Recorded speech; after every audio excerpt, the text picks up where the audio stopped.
Selamat malam rekan-rekan semua. Kita akan memulai. Terima kasih untuk kehadiran narasumber Bapak Adam Mirsa yang sudah bersama-sama dengan kita. Waktu dan tempat saya persilahkan. Terima kasih Ibu Susan. Selamat malam semuanya teman-teman. Malam ini saya diberi kesempatan untuk mencoba memperkenalkan tentang Mila Abraham sebagai solusi aturan hidup dengan objektivitas keharmonisan umat manusia. Dan hal pertama yang saya perlu sampaikan adalah klarifikasi bahwa Mila Abraham itu bukan agama. Dan kami sama sekali tidak punya maksud untuk menggabungkan ajaran-ajaran agama lalu mencampur aduknya menjadi satu dengan maksud membuat agama baru. Dalam Mila Abraham sendiri, kami tidak melihat apa latar belakang keyakinan seseorang.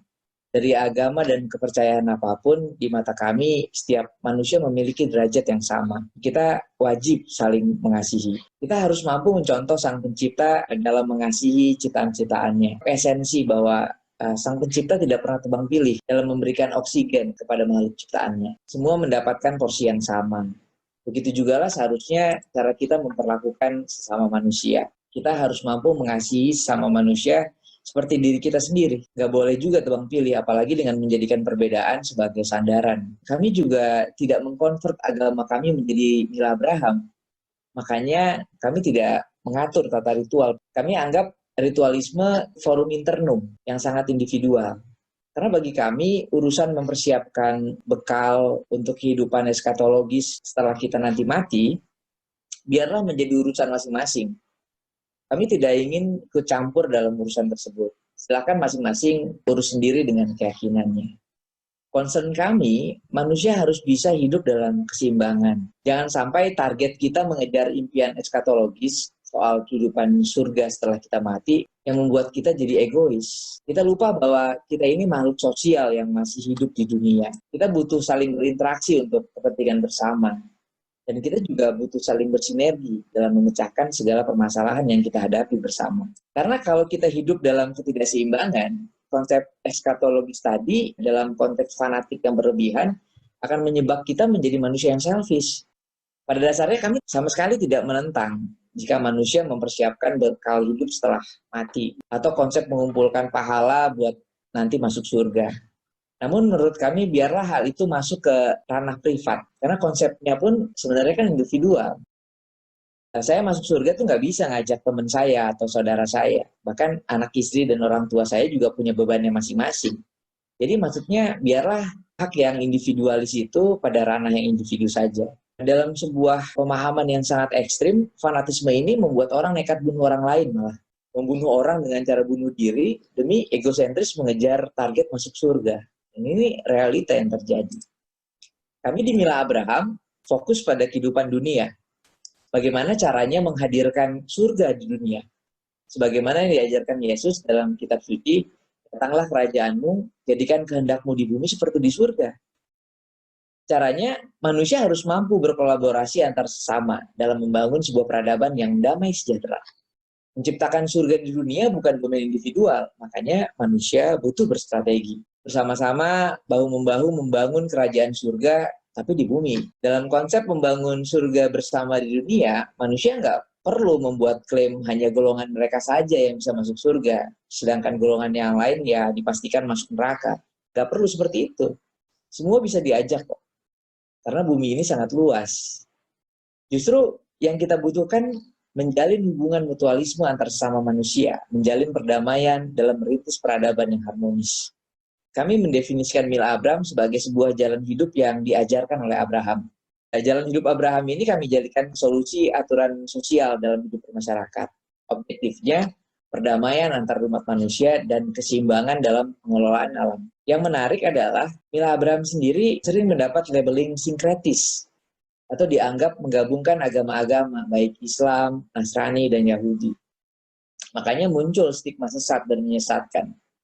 Hal ini mungkin dipicu karena Mila Abraham menggunakan referensi dari beberapa kitab suci. Makanya kami dituding mencampur adukan agama-agama. Lalu pertanyaannya, mengapa Mila Abraham memakai kitab-kitab suci tersebut sebagai referensi? Nah, bagi kami, dalam menawarkan sistem hidup dan aturan sosial yang objektifnya perdamaian, kami tidak mau menggunakan referensi lain selain dari apa yang telah dibuktikan, proven, oleh para tokoh peradaban seperti Musa, Yesus, dan Muhammad. Semua hal itu dapat kita jadikan presiden yang baik dalam membangun surga di dunia. Mereka adalah tokoh-tokoh yang berhasil membangun peradaban yang damai. Walaupun bisa dipastikan perjuangannya tidaklah mudah. Tapi bukti konkretnya ada, yaitu Yerusalem dan Darussalam. Pada kata Yerusalem memiliki arti yang sama dengan Dar pada Darussalam, yaitu tempat yang diwariskan atau legacy. Sedangkan salam maknanya perdamaian. Keduanya memiliki esensi yang sama, yaitu sebuah legacy atau warisan tentang bukti sebuah tempat yang menjunjung tinggi nilai-nilai perdamaian. Namun, keduanya bukan sekedar legacy lokasi. Yang satu ada di Palestina, Israel, yang satu lagi ada di Arab Saudi. Melainkan ini merupakan sebuah legacy atau warisan tentang konsep hidup yang damai sejahtera. Baik Musa, Yesus, dan Muhammad jadi sosok tokoh yang sukses membangun surga di bumi. Ketiganya berhasil mendatangkan kerajaan surga atau kingdom of heaven dan menjadikan kehendak pencipta di bumi seperti di surga. Inilah legacy, warisan yang harusnya bisa kita duplikasi. Baik Musa, Yesus, dan Muhammad sama-sama menerapkan petunjuk dari Sang Pencipta dan berhasil mengaplikasikannya di dunia. Makanya dalam membangun surga dunia, Musa, Muhammad, dan Yesus sama-sama memakai referensi yang sama. Saya punya pengalaman yang menarik tentang kitab suci sebagai referensi. Saat itu kami sedang menghadiri sebuah konferensi kebebasan beragama di Bangkok, Thailand. Ada seorang tokoh hak asasi internasional, beliau bertanya bagaimana cara kita mengkonfirmasi bahwa kitab suci itu betul, asalnya dari Tuhan. Kita nggak bisa tanya ke Tuhan, betul nggak Tuhan berikan petunjuk kepada Musa, kepada Isa, atau kepada Muhammad. Ini menarik.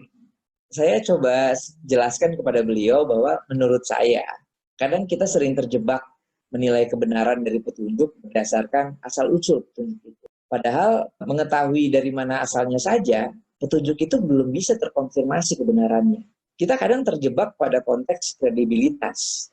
Jadi pada dasarnya, apa sih yang sebenarnya kita butuhkan untuk kita konfirmasi kebenaran dari petunjuk itu atau asal-usulnya? Malam itu saya coba analogikan kepada teman saya itu, misalnya kita sedang berkendara di jalan raya. Ambillah contoh, kita mau ke kampus Ciputra sekarang. Kemudian kita melihat ada signboard atau papan penunjuk jalan. Tertulis 3 petunjuk di petunjuk jalan itu. Kalau kita lurus, kita akan menuju Surabaya. Kalau kita belok kanan, kita ke Malang. Kalau kita belok kiri, kita ke Jombang.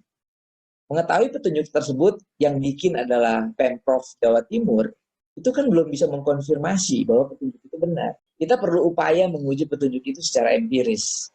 Karena hanya dengan melakukan metode eksperimental, kita bisa mengkonfirmasi kebenaran dari petunjuk itu. Jadi kita mesti lakukan adalah perjalanan yang lurus untuk membuktikan kalau ke kampus Ciputra itu benar ada di Surabaya. Setelah kita aplikasikan petunjuk itu, lalu kita berhasil sampai ke Surabaya, berarti terbukti, terkonfirmasi kebenaran dari petunjuk itu. Jadi pembuktian kebenaran atas sebuah petunjuk, menurut kami bukanlah dengan cara mengetahui asal-usul petunjuk itu, melainkan dengan cara mengujinya secara empiris. Nah, yang menarik adalah kitab suci itu bukan petunjuk yang belum diuji. Menurut kami, petunjuk itu baru bisa jadi sebuah kitab ketika hal itu sudah terkonfirmasi, sudah diuji. Karena secara etimologi, kitab itu berasal dari kata kataba, yang artinya ketetapan. Atau yaktubu, yang berarti ditulis oleh dia yang berkuasa, atau dia laki-laki. Jadi untuk bisa menjadi sebuah ketetapan atau menjadi berkuasa, pasti petunjuk itu sudah menempuh proses yang panjang. Artinya begini, pada saat para penerima petunjuk itu masih hidup, ketika Musa, Yesus, dan Muhammad masih hidup, petunjuk itu belum menjadi kitab suci. Petunjuk itu masih berupa keterangan-keterangan tentang bagaimana cara membangun peradaban yang damai sejahtera. Bagaimana cara membuat fondasi supaya menjadi akar yang kuat. Lalu bagaimana cara membangun tiang-tiang yang menjulang tinggi supaya kuat menopang atap yang fungsinya melindungi siapa saja yang ada di bawahnya. Intinya Musa, Yesus, dan Muhammad mendapat petunjuk tentang cara membangun kerajaan surga di muka bumi. Setelah semua petunjuk itu teraplikasi dan mereka berhasil menciptakan kondisi damai sejahtera, berhasil mendirikan surga dunia, keberhasilan itu dijadikan kitab suci. Jadi Menurut kami, kitab suci adalah sebuah sukses story. Hasil dari uji empiris terhadap kebenaran dari petunjuk. Dan kesuksesan itu bukan hanya terjadi sekali saja. Petunjuk ini diajarkan oleh Abraham, diuji oleh Musa dan berhasil. Menjadi sukses story untuk diduplikasi. Lalu diuji lagi oleh Yesus dan berhasil juga. Jadi sukses story kedua untuk diduplikasi. Terakhir diuji lagi oleh Muhammad dan lagi-lagi berhasil. Barangnya sama, sukses story-nya berkali-kali. Sekarang tinggal kita yang menduplikasi. Mencoba menguji keempirisan kitab suci dengan cara mengaplikasikannya. Saya sendiri sebagai seorang yang sedang belajar bisnis, saya diajarkan sebuah prinsip ilmu bisnis, yaitu cara terbaik menuju sukses adalah menduplikasi sukses story dari mereka yang sudah sukses.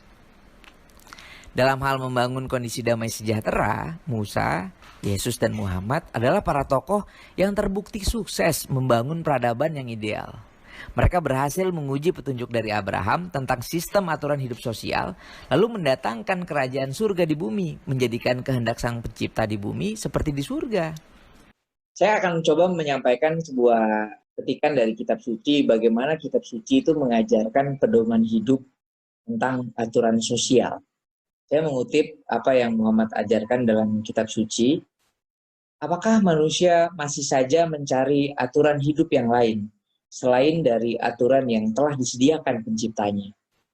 Padahal segala apa yang ada di langit dan segala apa yang ada di bumi sudah terikat kepatuhan kepada aturan yang disediakan penciptanya, baik dengan suka maupun terpaksa.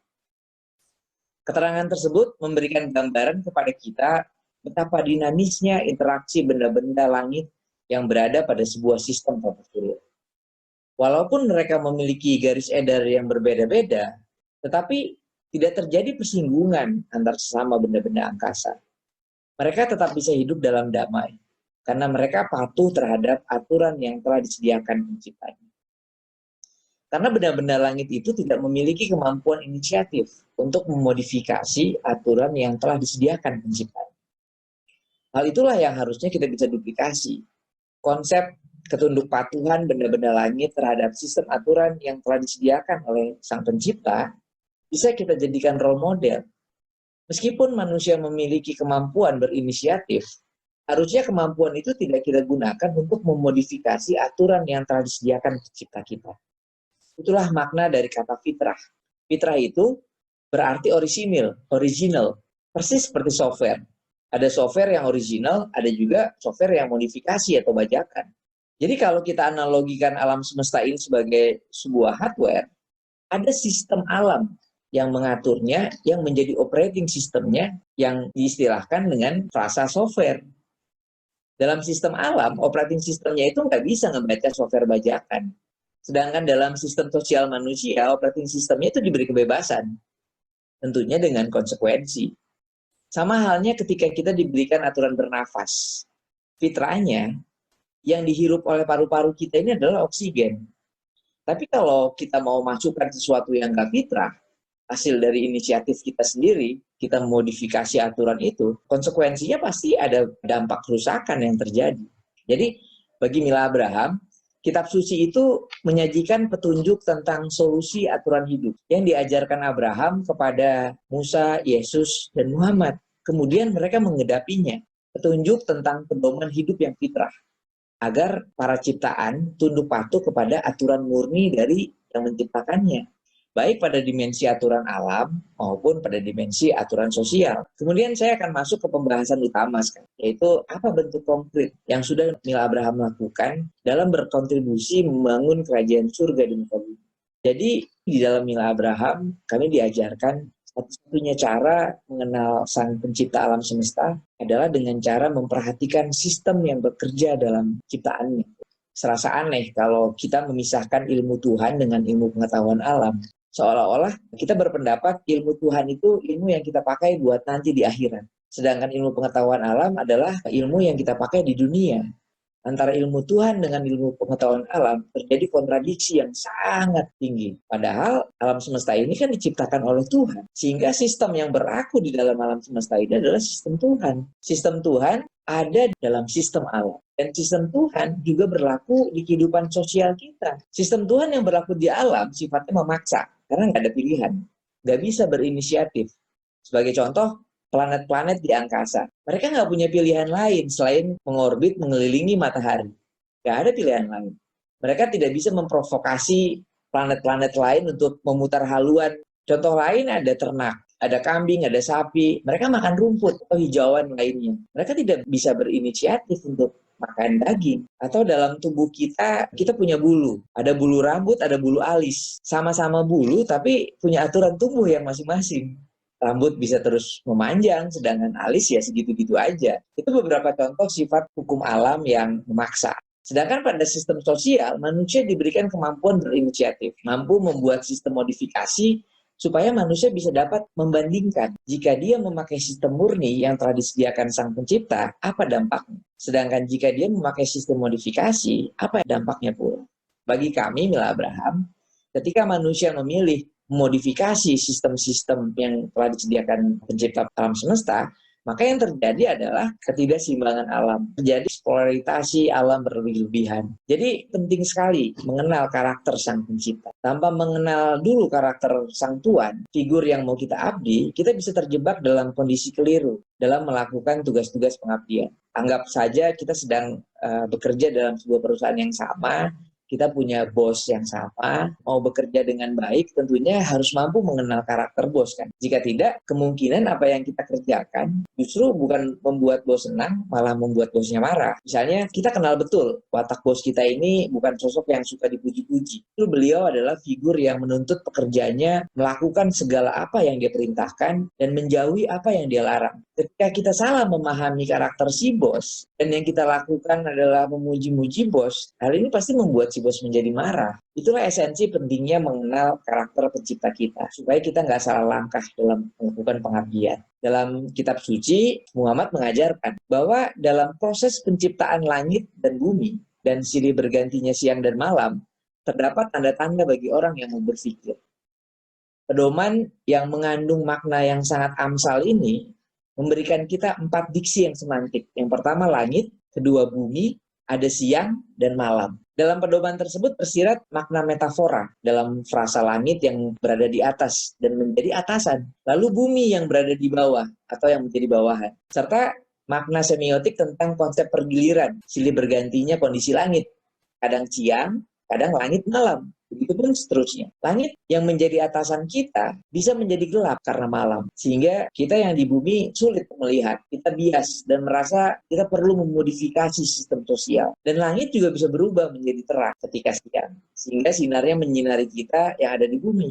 Kita bisa merasakan manfaat dari langit. Bukan sekedar terang saja, tapi berbagai kemanfaatan lainnya. Ada vitamin D, ada ultraviolet, ada klorofil untuk membantu proses fotosintesis tanaman. Dalam dimensi hidup sosial, kita juga perlu menyadari bahwa satu-satunya makhluk ciptaan yang mampu membuat kerusakan fatal di muka bumi adalah manusia. Hal ini karena kita dibekali software canggih yang namanya akal. Bahayanya jika kita memaksimalkan kinerja akal kita untuk memuaskan hawa nafsu kita, maka kita akan menjadi sosok yang serakah dan hal itu akan membutakan kita. Sehingga kita tidak peduli lagi sama keseimbangan alam. Padahal kita hidup dan mengambil manfaat dari alam. Harusnya agar keberlangsungan ini terjaga, kita harus menjaga keseimbangan alam, bukan malah merusaknya. Tapi justru ketika manusia dikuasai hawa nafsunya, ditambah kinerja akal yang luar biasa dimaksimalkan, maka terjadilah eksploitasi alam yang berlebihan. Dan nggak cuma sampai di situ aja. Makhluk berakal yang dikuasai nafsu ini, sebut saja mereka orang-orang antagonis. Kalau dia sedang berkuasa menjadi langit, mereka memanfaatkan manusia yang lain untuk kepentingan keserakahannya itu. Inilah yang dinamakan esensi perbudakan. Jadi sebenarnya apa yang ada di bumi ini, segala sumber daya alamnya, baik yang ada di laut, di darat, dan di udara, harusnya cukup untuk memenuhi kebutuhan semua yang hidup di bumi. Harusnya nggak boleh ada orang yang kelaparan di saat ada orang-orang yang memiliki kemakmuran secara berlebihan. Tidak seimbangan ini memberi bacaan bagi kami bahwa ada yang salah dalam tata kelola bumi. Bumi kita saat ini mismanagement menurut kami. Soalnya yang jadi manajer justru manusia-manusia antagonis, makhluk berakal yang dikuasai oleh nafsunya. Makanya karena keserakahan, mereka merusak keseimbangan. Sedangkan manusia-manusia yang protagonis, yang kebalikan dari antagonis, makhluk berakal yang sudah mampu mengendalikan nafsunya, justru tidak memiliki ambisi untuk menjadi manajer bumi. Dan mereka memilih untuk hidup menyepi dan meninggalkan kehidupan dunia. Padahal jelas mereka masih hidup di bumi. Bagi kami, indikasi keberhasilan manusia adalah ketika dia bisa memberikan kontribusi kepada manusia yang lain dan lingkungannya. Bukan egois memikirkan diri sendiri atau hanya memikirkan masa depan surgawi pribadi. Menurut saya, pandemi ini mengajarkan kita kalau sehat sendiri itu nggak cukup. Kalau masih ada orang yang sakit di antara kita, artinya kan kita belum aman. Kecuali kita mampu terus-menerus mengurung diri. Kita lepasin title sebagai makhluk sosial dan kita nyaman menjadi makhluk sosial media aja. Jadi teman-teman, bumi ini saat ini butuh manusia-manusia yang memiliki karakter protagonis, tapi mau maju ke depan menjadi aktor yang mumpuni dalam memanage bumi. Sehingga kita mampu mengembalikan keseimbangan alam dan mencintai manusia lain sebagaimana pencipta mencintai ciptaan. Bukan memperbudak sesama manusia atau taking for granted on others. Untuk bisa menjadi manusia yang mampu memanage bumi dengan baik, menjadi manusia protagonis yang memiliki hasrat memperbaiki keseimbangan alam, kita butuh orang-orang yang memiliki objektif yang sama. Lalu bersama kita melatih diri dengan berperilaku baik dalam keseharian kita. Perilaku baik dalam keseharian ini dapat kita pertahankan sampai jangka waktu yang cukup panjang sehingga menjadi habit dan kebiasaan kita. Dan mempertahankannya lagi dalam kurun waktu yang lebih panjang agar menjadi karakter kita. Maka bagi Mila Abraham, kami menemukan sebuah pola pembentukan karakter yang klasik. Pembentukan karakter ini begitu klasik sehingga sejak zaman Musa sudah dipraktekkan. Lalu diduplikasi oleh Yesus dan kembali diduplikasi oleh Muhammad.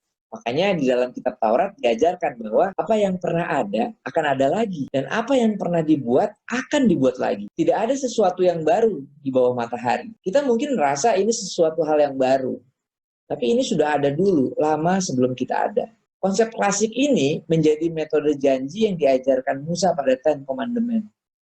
Yang para era Yesus, beliau berkata, jangan berpikir aku datang untuk meniadakan hukum Taurat atau kitab para nabi itu. Aku datang bukan untuk meniadakannya, melainkan untuk mengedapinya. Begitu juga Muhammad yang menjadi saksi Tuhan ketika mengambil janji di Bukit Aqobah. Mereka berjanji untuk satu, tidak akan mempersekutukan Tuhan. Dua, tidak akan berdusta. Tiga, tidak akan mencuri. Tidak akan berzinah, tidak akan membunuh, dan mampu berbuat baik kepada sesama manusia. Inilah metode klasik yang jika berlaku pada kehidupan sehari-hari, itu akan menjadi habit dan menjadi karakter ketika kita konsisten mempertahankannya. Jadi harapannya hal ini mampu melahirkan manusia-manusia yang memiliki karakter sang pencipta. Karena dari buahlah kalian mengenal mereka. Tidak mungkin pohon yang baik hasilkan buah yang buruk. Dan tidak mungkin pula pohon yang buruk bisa hasilkan buah yang baik. Jadi itulah yang menjadi objektif hidup kami, para pengikut Mila Abraham. Kami sadar betul saat ini kami belum bisa menjadi orang yang mampu memberikan kontribusi besar dalam kehidupan sosial. Tapi kami selalu berusaha memposisikan diri menjadi orang yang terus berusaha memperbaiki diri, menjadi manusia protagonis yang harapan kedepannya kami bisa menjadi sosok manusia yang paripurna. Manusia yang memiliki karakter sang pencipta. Manusia yang sesuai dengan rupa dan gambar penciptanya. Manusia mumpuni